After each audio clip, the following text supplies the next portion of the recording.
ये देखिए दोस्तों, आज की इस वीडियो में हम लोग क्षेत्रफल, परिमाप तथा आयतन से संबंधित प्रश्न हल करेंगे। इससे ये क्षेत्रफल, परिमाप तथा आयतन वाला प्रश्न, इससे संबंधित प्रश्न में पिछला एक वीडियो बना चुका हूँ दोस्तों। ये दूसरा वीडियो है। चलिए इसको हल करते हैं। ये पहला प्रश्न है, एक वर्गाकार पार्क की भुजा 100 मीटर है, पार्क का परिमाप क्या है? इसमें पार्क का परिमाप ज्ञात करना है दोस्तों। ये भुजा 100 मीटर दिया गया है, तो यहाँ पर हल करते हैं। वर्गाकार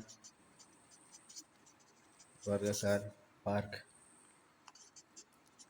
पार्क की भुजा बराबर 100 मीटर है। 100 मीटर है, तो वर्गाकार पार्क का परिमाप, वर्गाकार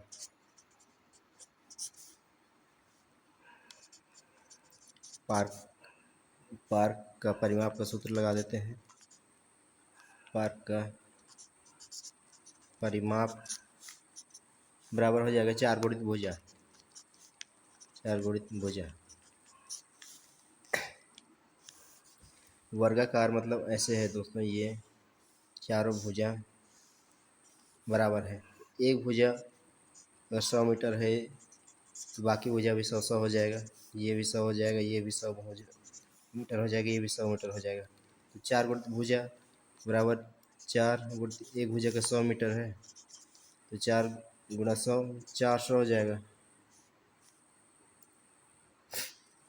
400 वर्ग मीटर।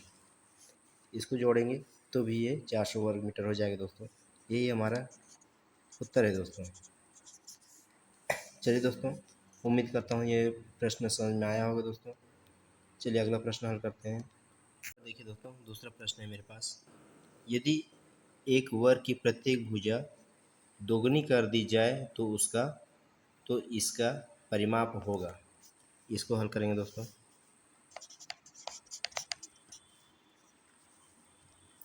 माना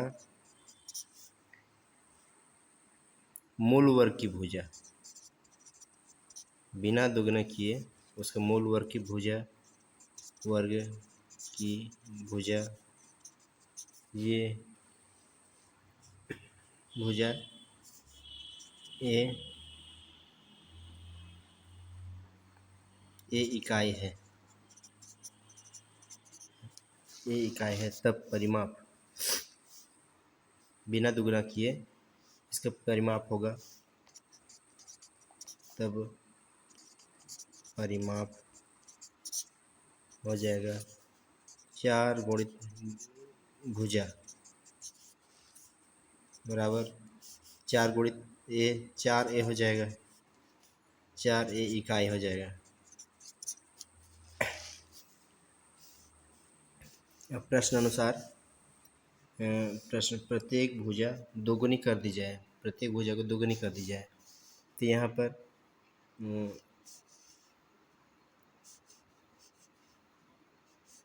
यहाँ पर 4 गुणित भुजा ए है, 4 गुणित दोगुनी कर दी जाए तो 2 ए कर देंगे, तो ये हो जाएगा 4 दूनी 8 ए हो जाएगा। ये प्रश्नानुसार हो जाएगा। ये प्रश्नानुसार क्योंकि इसमें कहा है कि एक वर्ग की प्रत्येक भुजा दोगुनी कर दी जाए तो उस स्थिति में उसका परिमाप क्या होगा, ये प्रश्न पूछा है। इसको हल करेंगे। दोगुनी कर दिए तो भुजा 8 ए हो गया, तो यहाँ पर 2 गुणित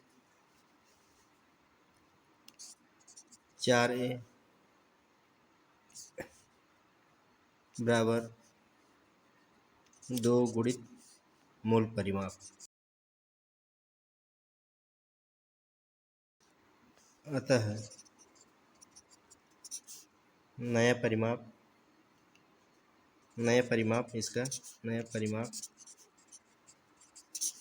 दोगुना हो जाएगा।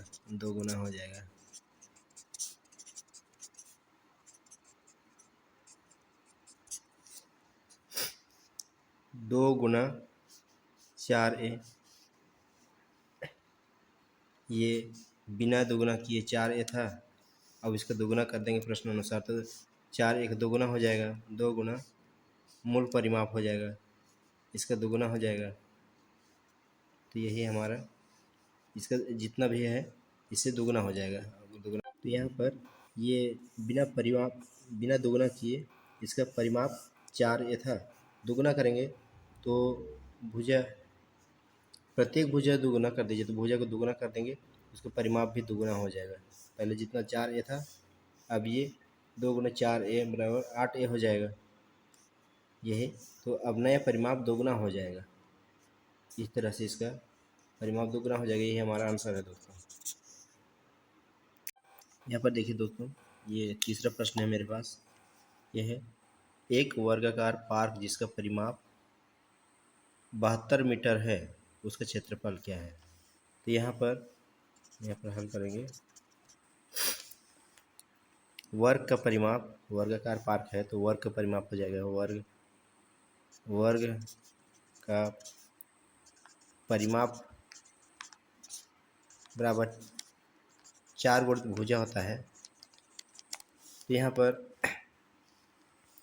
यहाँ पर ये परिमाप दिया गया है लेकिन ये भुजा का मान नहीं है, तो इसको हम लोग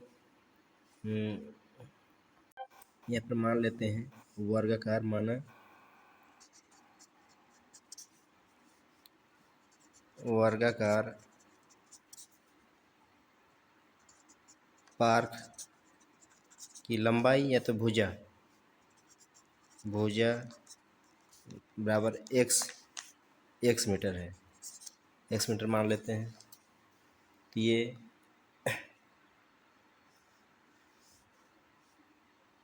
वर्गाकार पार्क का परिमाप हो जाएगा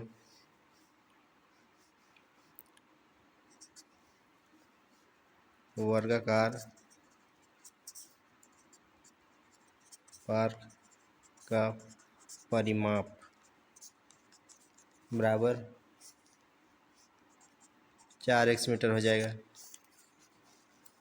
यहाँ पर 4x मीटर बराबर इसमें दिया है, इसका परिमाप 72 मीटर है, बराबर 72 है। यहाँ पर x बराबर हो जाएगा, x बराबर 72/4, ये हो जाएगा 4 एकम 4 बचा 3, 4 एकम 4 अच्छा 8 32, 18 मीटर आ रहा है एक भुजा की लंबाई। तो यहाँ पर इसका क्षेत्रफल, उसका क्षेत्रफल क्या है, तो क्षेत्रफल का सूत्र लगा देंगे यहाँ पर हम लोग। वर्गाकार पार्क का क्षेत्रफल बराबर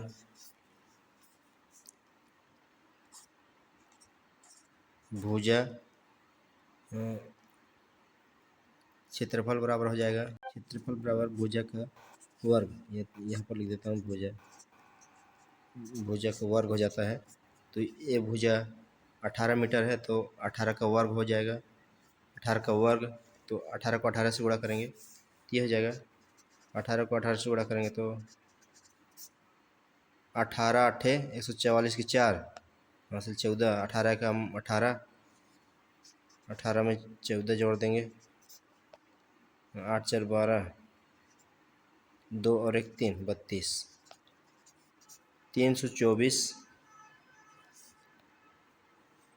324 वर्ग मीटर आ रहा है, यही हमारा आंसर है दोस्तों। चलिए दोस्तों अगला प्रश्न हल करते हैं। यहाँ पर देखिए दोस्तों, चौथा प्रश्न मेरे पास ये है, एक त्रिभुज की भुजाएं 3:5:7 है के अनुपात में है, 3:5:7 के अनुपात में है, यदि इसका परिमाप 60 सेंटीमीटर है तो इसकी भुजाएं, इसको सेंटीमीटर में ज्ञात करना है, सेंटीमीटर में होगी, ये है। यहाँ पर इसको हल करते हैं दोस्तों। मान लेते हैं, माना त्रिभुज की भुजाएं,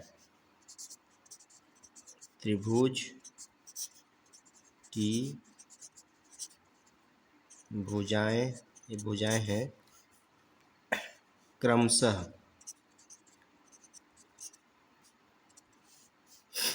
3:5:7 है।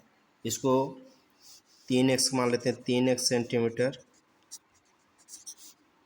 फिर 5 है इसको 5x सेंटीमीटर, और 7 है इसको 7x सेंटीमीटर है। तो प्रश्नानुसार लिख देता हूँ मैं, 3x धन 5x धन 7x बराबर ये है, इसका परिमाप 60 सेंटीमीटर है, तो ये हो जाएगा 60 सेंटीमीटर। यहाँ पर ये हो जाएगा 3 5 8 8 7 15, 15x बराबर 60 सेंटीमीटर। तो x का मान निकालेंगे, x बराबर 60/15 हो जाएगा, 15 का 15, 15 चौक 60, 4 आ रहा है, 4 सेंटीमीटर। x का मान 4 सेंटीमीटर आ रहा है। तो यहाँ पर अब हम लोग तीनों, ये 3x 5x और 7x, इसका मान त्रिभुज की भुजाएं, 3 भुजाएं हैं, इसका मान निकाल सकते हैं। x का मान हम लोग ज्ञात कर लिए, ये 4 सेंटीमीटर आ गया है। तो अतः आगे लिखता हूँ मैं, अतः त्रिभुज की भुजाएं, त्रिभुज की भुजाएं हैं, ये हो जाएगा 3x, पहले भुजा 3x है, फिर 5x है, फिर 7x है, तो 3x का हो जाएगा 3 गुणित x का मान 4 है, 3 गुणित 4 हो गया तो 12 सेंटीमीटर हो गया। क्योंकि यहाँ पर हम लोग ये परिमाप 7 सेंटीमीटर है, तो उसकी भुजाएं सेंटीमीटर में ज्ञात करना है यहाँ पर हम लोग, तो 12 सेंटीमीटर हो गया। फिर ये 5x का हो जाएगा 5x, तो 5 गुणा 4 बराबर 4 5 20 सेंटीमीटर हो जाएगा। फिर 7x का निकाल लेते हैं, 7 गुणा 4 7 चौक 28 सेंटीमीटर। इस तरह से ये तीनों भुजाओं का मान निकल गया दोस्तों। चलिए दोस्तों अगला प्रश्न देखते हैं। यहाँ पर देखिए दोस्तों, 5वां प्रश्न है मेरे पास। एक साबुन की टिकिया की लंबाई 7 सेंटीमीटर है, चौड़ाई 5 सेंटीमीटर है तथा ऊंचाई 2.5 सेंटीमीटर है। गत्ते के डिब्बे में जिसकी लंबाई, चौड़ाई तथा ऊंचाई क्रमशः 56 सेंटीमीटर, ये 40 सेंटीमीटर है, 40 सेंटीमीटर तथा ये 25 सेंटीमीटर है। ये लंबाई, चौड़ाई, ऊंचाई है। ऐसी कितनी टिकियाँ रखी जा सकती हैं? टिकिया माने साबुन मान लीजिए ये ऐसे है, ये ऐसे है, एक कोना को मिला देंगे हम लोग ऐसे। ये लंबाई है, ये चौड़ाई है, चौड़ाई ये वाला, ये ऊंचाई है, ऊंचाई।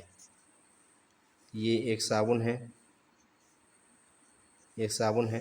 तो ऐसे बड़ा डब्बा है गत्ता, जिसको हम लोग फुट्ठा कहते हैं, ये ऐसे है। इसका लंबाई है ये 56 सेंटीमीटर है लंबाई। चौड़ाई कितना है? चौड़ाई ये है, ये 40 सेंटीमीटर है। और ऊंचाई ये 25 सेंटीमीटर है। इसमें कितना ठो साबुन की टिकिया भर सकते हैं, कितना टिकिया रखी जा सकती है, ये प्रश्न में कहा है दोस्तों। चलिए इसको हल करते हैं। यहाँ पर ये हो जाएगा, एक टिकिया का आयतन निकाल लेते हैं, साबुन की एक टिकिया का आयतन। टिकिया का आयतन बराबर हो जाए लंबाई चौड़ाई गुणित ऊंचाई। तो सूत्र को मैं पिछला प्रश्न में लिख दिया हूँ, यहाँ पर डायरेक्ट ये मान को रख लेते हैं। लंबाई 7 है, 7, चौड़ाई 5 है, 5 सेंटीमीटर 5, और ऊंचाई कितना है 2.5 सेंटीमीटर, 2.5 सेंटीमीटर है। ये घन हो जाएगा, ये सेंटीमीटर से ये सेंटीमीटर है, ये तीनों घन सेंटीमीटर हो जाएगा, घन सेंटीमीटर हो जाएगा, ये आयतन हो जाएगा। और डिब्बे का आयतन, गत्ते के डिब्बे का आयतन, ये भी लंबाई चौड़ाई गुणे ऊंचाई हो जाएगा। लंबाई 56, 40 और 25 है, ये 56 गुणित 40 गुणित 25 घन सेंटीमीटर हो जाएगा। तो टिकिया की संख्या निकालने के लिए टिकिया, इसका आयतन निकाल लिए और ये एक टिकिया का आयतन निकाल लिए। इसमें कितने टिकिया रखी जा सकते हैं, ऐसी कितनी टिकिया रखी जा सकती है, इसके लिए हम लोग टिकिया का आयतन निकालेंगे। तो ये जो ये डिब्बे का आयतन है, डिब्बे का आयतन में टिकिया का आयतन को भाग कर देंगे, आ जाएगा टिकिया का आयतन बराबर हो जाएगा, डिब्बे का आयतन ये है 56 गुणा 40 गुणा 25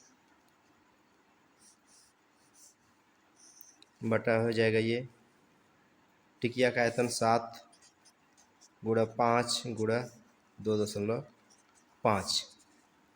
जब इसको हल करेंगे तो 7 कम 7, 7 8 56, 5 कम 5, 5 8 40, ढाई, ये कम ढाई, ढाई दहम 25, ये हो जाएगा। 8 8 64, 64 दहम, इसमें 64 10 से गुणा करेंगे तो शून्य मिला देंगे, 640, ये 640 आ रहा है, ये हमारा आंसर है। तो यहाँ पर ऐसी 640 टिकिया रखी जा सकती है। यही आयतन के लंबाई 7 गुणित चौड़ाई 5 सेंटीमीटर तथा ऊंचाई 2.5 सेंटीमीटर वाले 640 टिकिया रखी जा सकती है। ये हमारा आंसर है दोस्तों। यहाँ पर देखिए दोस्तों, छठवां प्रश्न है, ये कह रहा है उस वर्गाकार खेत का परिमाप और क्षेत्रफल ज्ञात कीजिए। परिमाप और क्षेत्रफल दोनों ज्ञात करने हैं इसमें। जिसकी एक भुजा, इसका मान एक भुजा जिसकी लंबाई 15 मीटर है, तो इसका परिमाप और क्षेत्रफल दोनों ज्ञात करें। सबसे पहले हम लोग परिमाप ज्ञात करेंगे। तो यहाँ पर परिमाप वर्गाकार खेत का, यहाँ पर हल कर लेता हूँ, वर्गाकार खेत का परिमाप हो जाएगा, खेत का परिमाप मतलब वर्ग का परिमाप ही वर्गाकार है, तो वर्ग का परिमाप का सूत्र लग जाएगा, परिमाप बराबर 4 गुणित भुजा होता है। तो 4 है, भुजा का मान 15 मीटर है, 15 लिख देते हैं, तो 15 4 60 मीटर, ये परिमाप हो गया, खेत का परिमाप 60 मीटर हो गया। और इसका क्षेत्रफल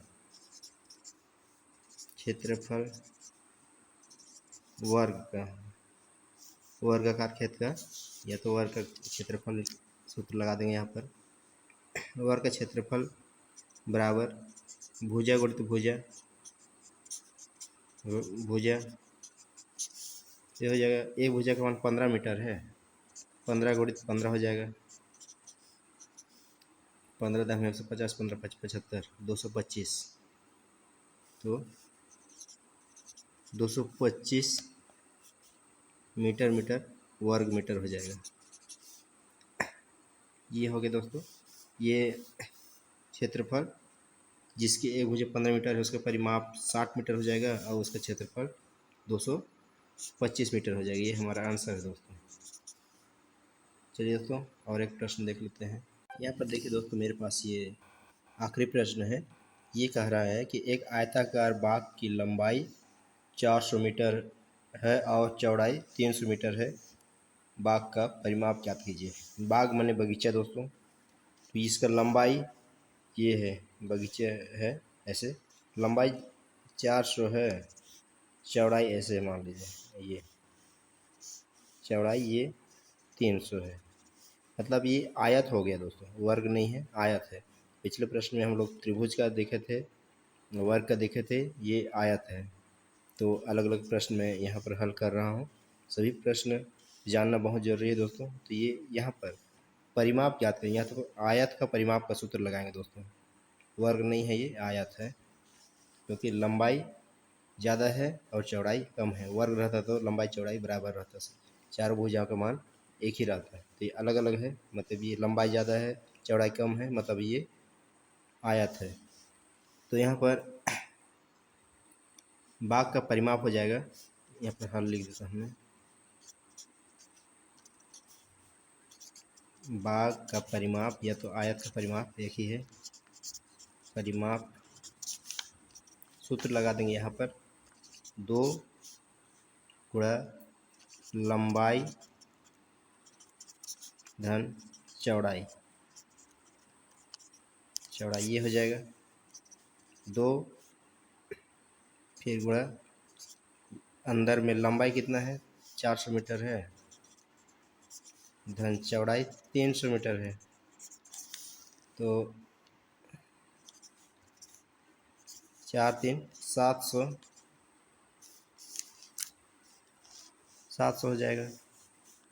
तो ये बाहर का संख्या इससे गुणा कर लेते हैं, कोष्टक है, इससे कोष्टक हटाएंगे, गुणा हो जाएगा ये। तो 2 सत्ते 1400 मीटर हो जाएगा, 2 सत्ते 1400 मीटर हो जाएगा। यही बाग का परिमाप हो जाएगा। ये बाग का परिमाप बराबर 1400 हो जाएगा दोस्तों। तो उम्मीद करता हूँ दोस्तों यहाँ तक समझ में आया होगा दोस्तों। अगर वीडियो अच्छा लगा दोस्तों तो कमेंट बॉक्स में रिप्लाई दीजिएगा दोस्तों। और ये वीडियो में फर्स्ट बार आए हैं दोस्तों तो एक बार सब्सक्राइब ज़रूर कर दीजिएगा, ताकि जो भी मैं वीडियो बनाऊँगा सबसे पहले आपके पास पहुँचे दोस्तों। आज के लिए इतना ही, धन्यवाद।